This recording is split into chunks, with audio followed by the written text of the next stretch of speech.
they have conversation. But when they have expectations, they change their behavior. That was so incredible to jump into that point. In other words, talk about expectations versus just daydreaming and never taking action. Right. In Napoleon Hill book, it talks about that. And by the way, I'm going to stop right here. I am not your biggest fan today. This guy said, hey, I got this wonderful book for you to read, How to Own Your Own Mind. And I said, okay, I'll give it a quick look. I started on this book at about 9 o'clock last night. I'm looking up, it's 4 o'clock in the morning. I could not put it down. So I don't know if I should kiss you or choke you. Thank you for this powerful, powerful book. It was, I can't believe how amazing it was. Oh, you're welcome. Let's go. Either, brother, this was...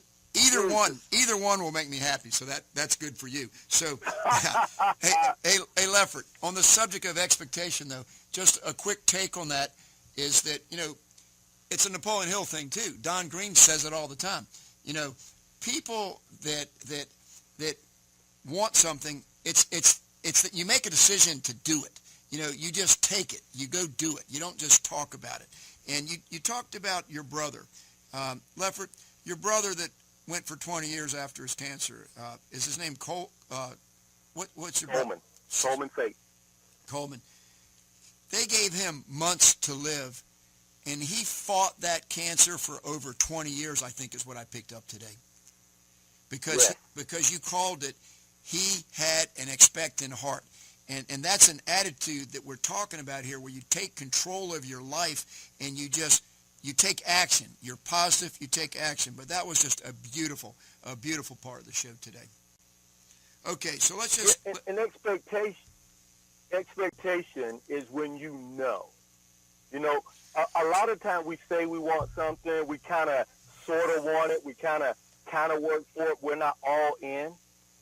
And one of the things I pulled, which is a light comment out of Napoleon Hill's book, How to Own Your Own Mind, is the difference between imagination and creative vision. Now, Disney said imagination is better than knowledge, but I like the way Napoleon Hill went, that it's actually the creative vision where you actually do something with it. You walk your talk versus sitting back there and waiting. And, I'm a person of faith. I believe, and I know God will provide everything for me. But one of the things that I was taught at an early age is that, when you take a step, God will take a God step. But he wants you to take a step. So this idea just sitting back and waiting and wishing on a star is not going to bring you anything. We need to step out on our own faith. And you heard what I say, step out on your own faith, not to sit back on your own faith. One of my favorite guys said, you ever heard the whole thing about the footprints in the sand? In those days that you only saw one set of steps. It's my life story. And that was when we were being carried. Some of us live with butt prints in the sand. We get tired and we sit down and we wait somebody to come get us. So this is what he meant by expectations. You expect it to be real. And not only expect, you're going out there and going to get it. Yeah. One of the thoughts in How to Own Your Own Mind that I really love is the word obsession. This is the first thing I want to throw you that I really got at of How to Own Your Own Mind. The word obsession to most people in life, people are saying that's a bad word. It has a very negative connotation to most people. But if you're obsessed with something, it's like, hey, man, Steve, you're getting too far into that, man. You're obsessed with it. Stop. It's like a compulsion, like a obsessive compulsive behavior is a term that's out there. Well, let me tell you something. I want to change everybody's mind on the word obsessed. Napoleon Hill says that if you've got something that you want, a goal that you need to do, you've got to be obsessed with it. It's got to, and what it does when you get this positive obsession about your desire is so strong that it's in your dreams, it's in everything you're going on in your life. You're so focused on it, it helps you get to your definitive purpose. But here's the point of obsessed. Almost every great person that's really made a mark in life and achieved great things is obsessed with that desire to have that happen. It's a burning desire. That's one of the keys to it. And so what happens is the way it works if you become obsessed with something that's very, very positive, that's worthwhile, that you're going to do, that you've got to do, you start changing your own behavior and eliminate distractions. You stop doing things that are a waste of your own time. You start associations that are positive. It's a catalyst for you to become the person you want to become. There you go, Lefford. Right, Ken. Yeah, I was going to say, let me lean into that a little bit. Obsession became bad for people that sometimes that I think are a little bit lazy. That are people that don't want to be all in. It's almost like I said earlier, you kind of want it versus you all the way want it. If you really, really want something bad, everybody knows about it. When I talk to you about your station and what you're doing into the prison system and taking care of people in the prison to help them transition out, I almost have to like sit on your chest, right? Because you can't help talking about it. You're obsessed with it. And I think the only great things that happen in our world is when people are obsessed with anything. I'll keep going back to my veterans and the brothers and sisters in arms that are out there doing it every day. Could you imagine if they only kind of wanted to defend our country, or if they only kind of wanted to save and support? We wouldn't be the greatest country in the world.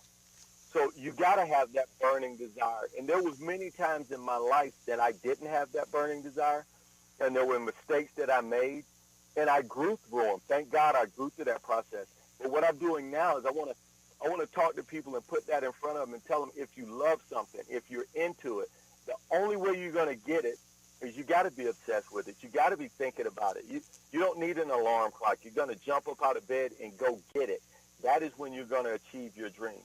That's when, as this book says, that's how you get to own your own mind.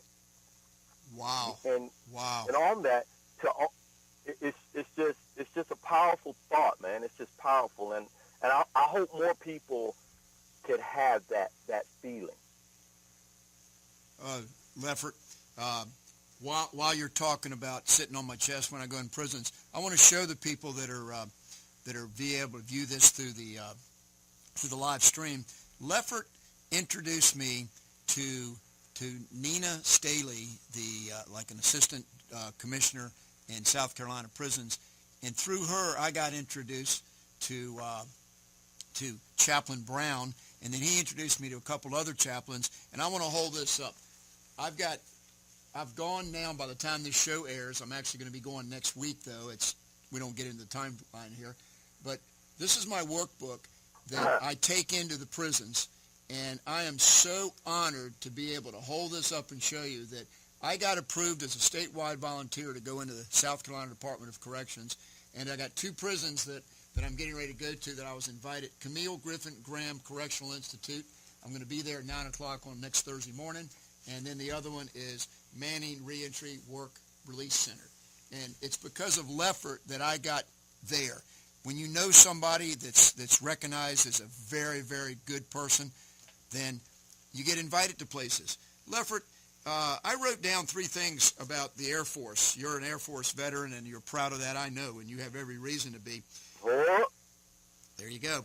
Integrity first, service before self, excellence in all we do. Did I say it right? Yeah. Yes, that is the Air Force core values. Now, every service has a core value, and we have ours. And the thing about this core value, if I may, trying to live a life from that. I actually talked a little bit today on my earlier call about the difference between living into and living from. When you live into something, it's like you're not there yet. It's something that you're working towards. And when you're living from something, it's where you are. And so one of the things that I follow and we in the Air Force follow in our core values is that is who we are. You don't get in life what you want. You get in life what you are. So when you come from integrity, that no matter who's looking or who's watching, you're doing the right thing.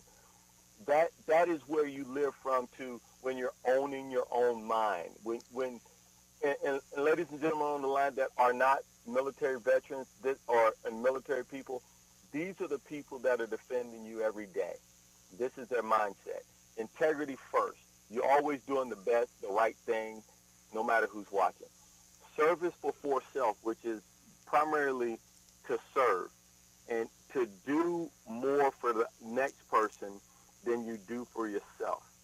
And Steve, I want to take a quick break. Really, you have a service heart, a servant's heart. You continue to talk about me and other people and how great that Coach Juice is, but you're out there serving every day. Many don't know that you've suffered with some illnesses yourself, and you are every day you're going out there. The average person is not going into a correctional institution. The average person doesn't really care about people getting out of prison. But as a servant yourself, serving others before yourself, you're reaching out there and taking care of people. And it's some of the lost, the least, the last, and I appreciate that.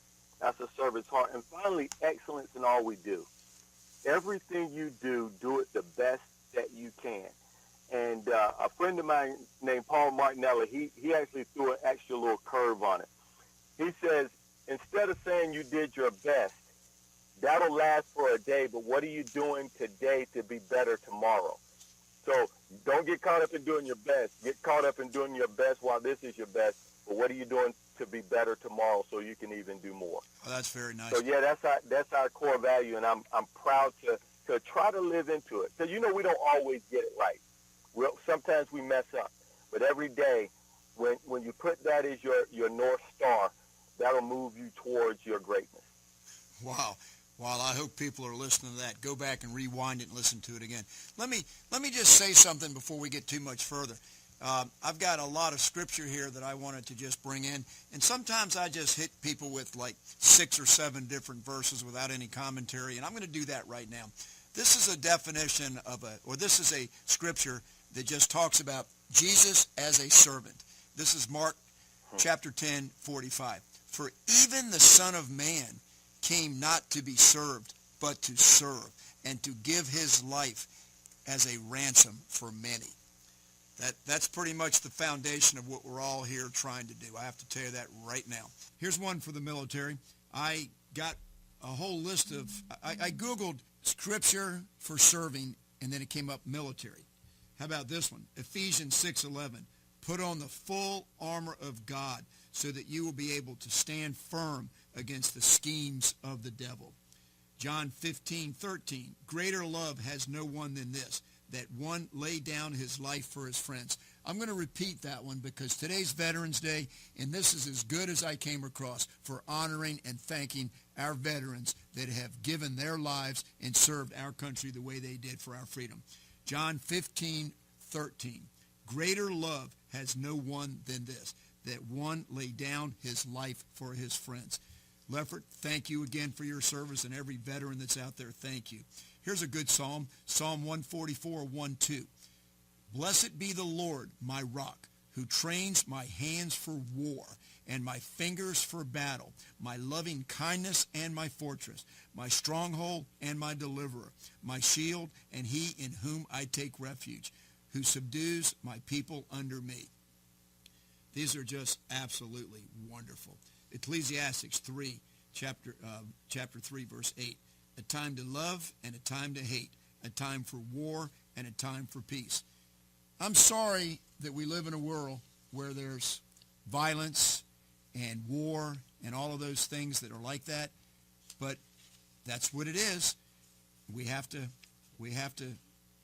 deal with it, and that's what we're talking about today. Is how do we deal with it? I'll give you just another. Galatians 5:13. You, my brothers and sisters, were called to be free, but do not use your freedom to indulge the flesh. Rather, serve one another humbly in love. Oh, these are absolutely beautiful. Let me give you another one. This one is Romans chapter 12, 9-14. And it's paraphrased just love in action. Love must be sincere. Hate what is evil. Cling to what is good. Be devoted to one another in love. Honor one another above yourselves. Never be lacking in zeal, but keep your spiritual fervor, serving the Lord. Be joyful in hope, patient in affliction, faithful in prayer.